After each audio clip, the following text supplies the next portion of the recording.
Φίλες και φίλοι, γεια σας. Είμαι ο Μυρίων, καλώς ήρθατε στο κανάλι μου και πάμε λοιπόν να κάνουμε τη συμβουλή, να κάνουμε μάλλον ένα άνοιγμα με 3 συμβουλές. Εσύ λοιπόν που μπήκες και βλέπεις αυτό το βίντεο, δεν είναι τυχαίο. Καλείσαι λοιπόν να διαλέξεις ένα από αυτά τα 3 φύλλα και θα πάρεις και την ανάλογη συμβουλή. Σε ποιο τομέα θα το δείξει, είναι αυτό που χρειάζεσαι να ακούσεις αυτή τη στιγμή επιλέγοντας ένα από τα 3 φύλλα. Αν επέλεξες λοιπόν αυτό δηλώνει ότι θα σε συμβουλέψει για τα αισθηματικά, επειδή είσαι πληγωμένος, επειδή είσαι στεναχωρημένος, στεναχωρημένη, έχεις πληγωθεί πολλές φορές, δείχνει εδώ, και η συμβουλή λοιπόν που σου δίνει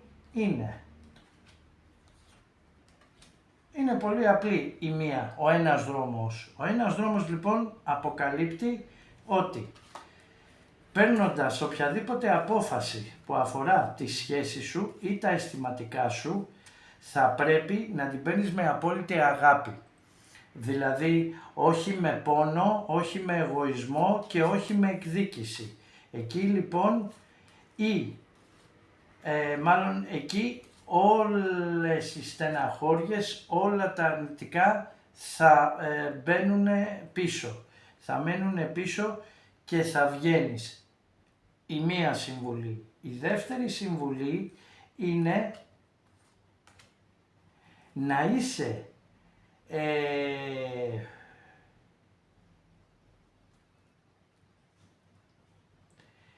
να μην αδικείς τον εαυτό σου.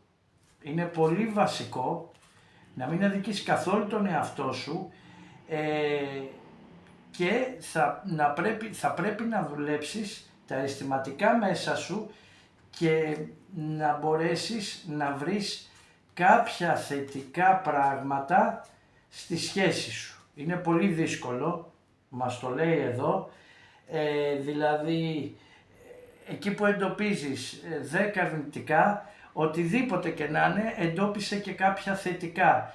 Όταν θα αρχίσεις να εντοπίζεις τα θετικά, σιγά σιγά θα προχωράς σταθερά και θα ανεβάζεις τη σχέση σου. Και εάν κάνεις και τις 2 συμβουλές που σου δίνει εδώ η Ταρό, σιγά σιγά μάλλον αφού τα ξεκινήσεις, εάν το κάνεις για τουλάχιστον ένα σεληνιακό μήνα, γι' αυτό και είπαμε ότι πρέπει να δουλέψεις, ένα σεληνιακός μήνας είναι 28 μέρες. Αφού λοιπόν το κάνεις, θα αρχίζει να θωρακίζεται και η ενέργεια η συναισθηματική σου, αλλά και η σχέση σου, να το πω έτσι. Πάμε λοιπόν για σένα, αγαπημένε μου φίλε και φίλοι, που επέλεξες αυτό. Εσύ λοιπόν που επέλεξες αυτό, θέλεις καθοδήγηση και συμβουλή για πράγματα που αφορούν τον οίκο σου, δηλαδή την οικογένεια, το πολύ στενό περιβάλλον σου. Τι συμβουλές θα δώσει, θα δούμε τώρα. Η μία συμβουλή είναι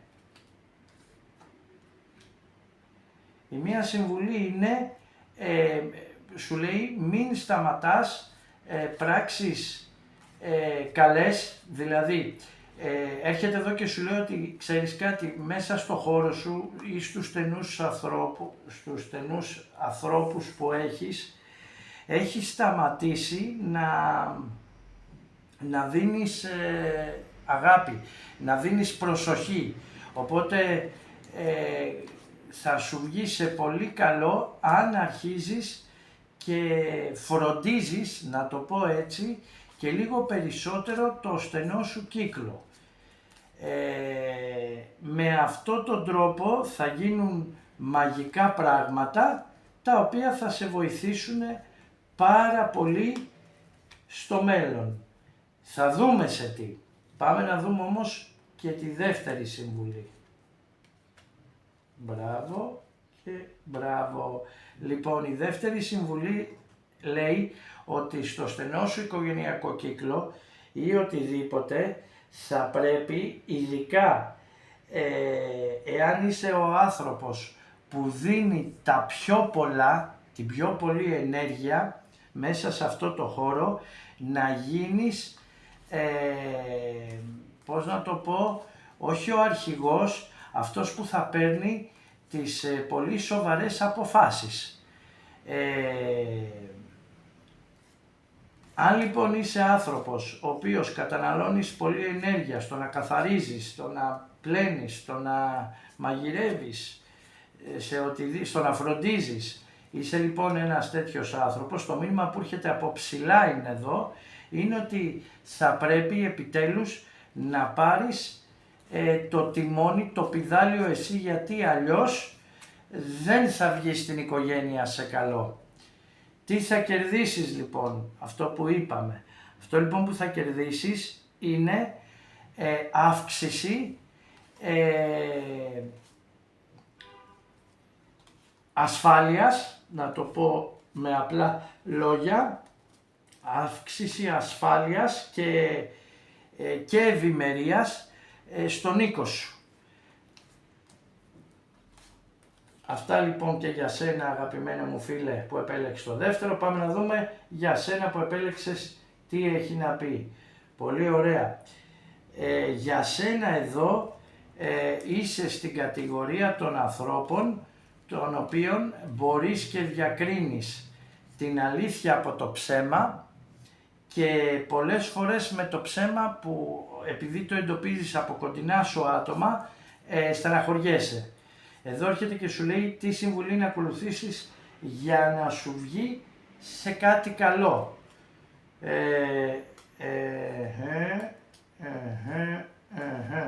Ο λόγος λοιπόν που εκνευρίζεσαι και πώς να το πω, που εκνευρίζεσαι και σε πειράζει πάρα πολύ όταν εντοπίσεις ότι κάποιος ψεύδεται, κάποιος είναι τοξικός, δηλαδή πάει να σε ρίξει, είτε ενεργειακά είτε ηλεκτρικά, αλλά το εντοπίζεις από την αρχή ότι ετοιμάζεται. Ο λόγος που εκνευρίζεσαι και μπορεί να μαλώνεις, είτε και ακόμα και με τον εαυτό σου είτε και με τον άλλον άνθρωπο, οφείλεται καθαρά στο ότι δεν προστατεύεις καθόλου την ενέργειά σου. Να το πω με απλά λόγια. Όταν ένα πολύ κοντινό μας άτομο συνδεθεί μαζί μας, τον αφήσουμε, η ενέργεια γίνεται σαν τα συγκοινωνούντα δοχεία. Δηλαδή, αν κάνει κάποιος που δεν ξέρουμε κάποια αρνητική κίνηση προς τα εμάς, μπορεί να μην μας πειράξει, αλλά αν είναι κοντινό μας πρόσωπο, να κάνουμε μεγάλη έκρηξη. Αυτό σημαίνει να προστατεύω, δηλαδή για να μπορέσεις να προστατεύσεις την ενέργειά σου, γιατί ένα κοντινό σου άτομο μπορεί να σου την αδειάσει πολύ εύκολα, θα πρέπει λοιπόν να δώσεις και κάτι παραπάνω σε σένα. Δηλαδή, κάνοντας, όχι σε σένα πώς δίνεις, σε σένα δίνεις όταν βοηθάς κάποιον, όταν δίνεις μια συμβουλή σε κάποιον, νιώθει ο εαυτός σου πολύ καλά. Οπότε ανεβαίνει και θωρακίζεται η ενέργειά σου. Αυτό δεν είναι ανάγκη να το κάνεις μονάχα σε κοντινά σου άτομα, μπορείς να το κάνεις και έξω βοηθώντας οτιδήποτε. Θα σου δοθούν ευκαιρίες, οπότε όσο πεσμένος και να είσαι, δώσε τη βοήθειά σου. Η δεύτερη συμβουλή που σου δίνει είναι το ότι σταμάτα να στεναχωριέσαι για το παρελθόν, έχει περάσει, γιατί σιγά σιγά χάνεις την αυτοπεποίθησή σου. Εσύ λοιπόν που είσαι σε αυτή την κατηγορία φαίνεσαι πιο νέος. Πώς σου φαίνεται αυτό? Και αυτό σιγά σιγά θα αρχίζεις να το χάνεις. Θα αρχίζεις να μεγαλώνεις και εμφανισιακά. Για να κοπεί άσε πίσω το παρελθόν. Οτιδήποτε σε στεναχωρεί, ας το πίσω. Είναι τόσο απλό. Τι θα κερδίσεις εάν κάνεις αυτές τις δύο συμβουλές? Επιτέλους θα μπορείς να βλέπεις πολύ πιο ξεκάθαρα την αλήθεια και φυσικά θα μπορείς να αποφασίζεις σε πράγματα που ήσουν αναποφάσιστος πολύ πιο γρήγορα. Αυτά λοιπόν για αυτό το άνοιγμα. Αγαπημένοι φίλες και φίλοι, κάνε μια εγγραφή στο κανάλι για να βλέπεις γρήγορα τα βίντεο μου. Ένα σχόλιο και ένα like βοηθάει πάρα πολύ. Αν έχεις κάποια απορία, κάνε μου ένα σχόλιο ή στείλε μου προσωπικό μήνυμα. Και την επίσημη σελίδα μου την έχω και στην περιγραφή και στην αρχική σελίδα του καναλιού μου. Οπότε θα τα πούμε σύντομα μέχρι την επόμενη φορά. Φιλιά πολλά, καλή συνέχεια.